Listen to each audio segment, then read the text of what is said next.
Kapag ang taong akala mo tuluyan nang bumagsak, siya pa pala ang babalik para pagbagsakin ang lahat na sumira sa kanya. Eto na nga mga beshi, ang pinaka-kakaabang-abang na kaganapan ngayong Sabado. Habang abala na naglilinis sila Minchi, Jenny at Perry, bakas pa rin ang bigats ng kapiguang dinadala ni Jenny. Tahimik niyang binitawan ang mga salitang matagal niya nang kinikimkim. Masakit pala sa isang iglap lang. Pwedeng mawala lahat ng pinaghirapan mo, ang pangarap, pangalan at tiwala ng mga tao. Napaluha si Minji habang hinahawakan ang kamay ni Jenny. Hindi nawala ang pangarap mo, Jenny. Pinatigil lang ito ng mga maling tao. Tandaan mo, ang tunay na talento hindi kayang burahin ng kasinungalingan. Ngunit umiling si Jenny. Sino pa ba ang maniniwala sa akin? Sirang-sira na ang pangalan ko. Para sa lahat, ako ang kontrabida. Biglang may kumatok. Tumahimik ang buong bahay. Dahan-dahan binuksan ng pinto. Sa isang pamilyar na boses, ang nagpapayanig sa kanilang lahat. Si Coach Bana. Kung sinira nila ang isang pinto para sa'yo, ako ang magbubukas ng isang buong entablado. Napalingon silang lahat. Hindi makapaniwala sina Perry, Minchi at higit sa lahat si Jenny. Si Coach Bana, nakatayo ito sa harap nila.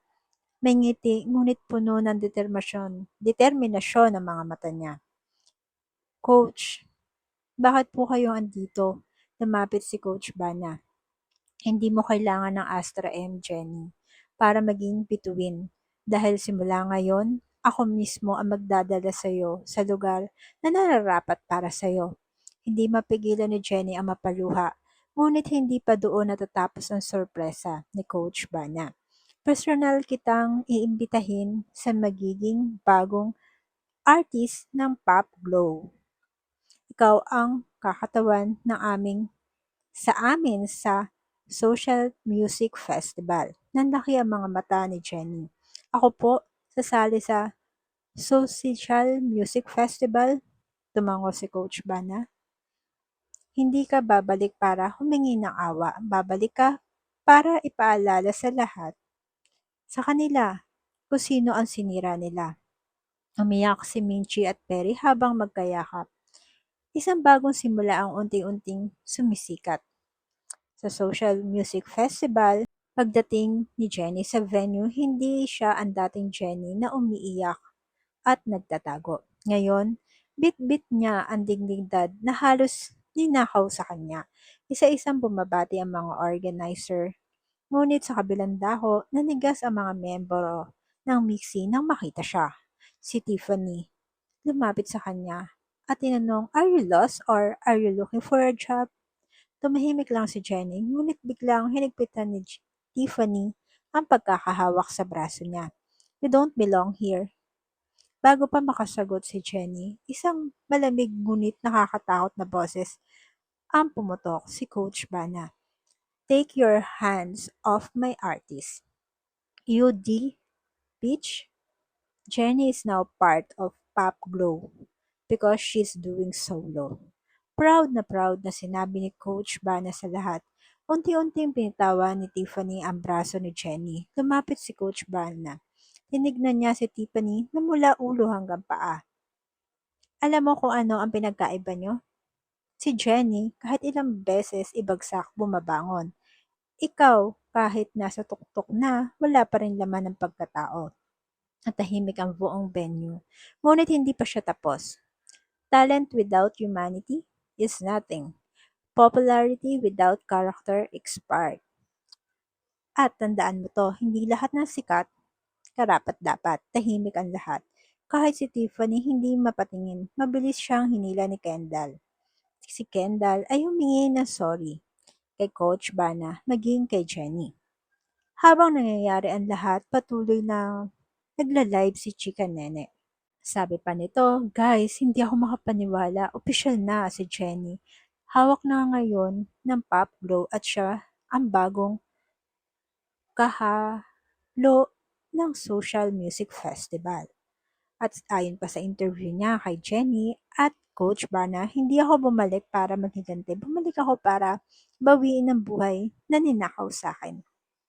At ayon pa kay Coach Bana, kapag ang talento ay sinamahan ng katotohanan kahit buong industry ay hindi iyon kayang patahimikin. Saad ni Coach Bana at Jenny sa nasabing interview nila kay Chika Nene.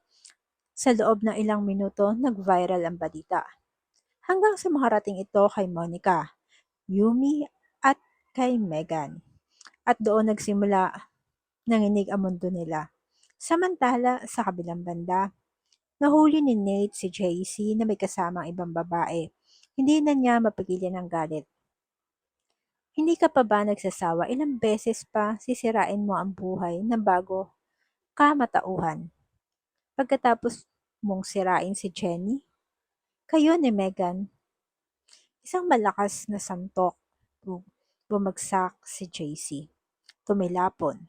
Sa unang pagkakataon, nabasag ang matagal nang nagtatagong. Umiyak si JC at sinabing hindi niya gusto ang nangyari kay Jenny. Sinunod lamang niya si Megan. Siya ang nagplano ng lahat. Siya ang nagsabing sirain namin ang pangalan ni Jenny para matanggal siya sa Astra M at sa Yumi. Parang huminto ang oras ni Nate. Nanlaki ang mga mata niya. Muli niyang sinuntok si JC kasi hindi na siya makapagtimpi. Ngayon mo lang sasabihin pagkatapos ng lahat? Habang halos mamatay si Jenny sa sakit sa ginawa niyo, nawala sa kanya ang lahat. Lumuhod si JC, ngunit huli na ang lahat. Hindi kita mapapatawad at lalong hindi ko hahayaang makaligtas si Megan sa pagkakataong ito. Sa kabilang banda, habang masaya nakangiti si Jenny sa backstage, isang anonymous file ang dumating sa opisina ni Monica.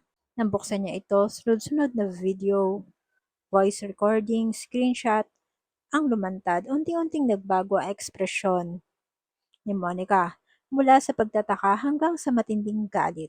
Mahigpit niya hinawakan ang lamesa at napasigaw siya ng Megan. Ano ang ginawa mo? Sa kabilang banda, hindi alam ni Megan na malapit na ang kinatatakutan niyang sandali. At sa pagkakataon nito, siya na ang magiging sentro ng pinakamalaking iskandalo na nalaman ni Monica. Kapag tuluyan na nabunyagan katotohanan, sino ang unang babagsak, si Megan o si JC? O pati si Monica na matagal na nabubuhay sa kasinungalingan ni Megan?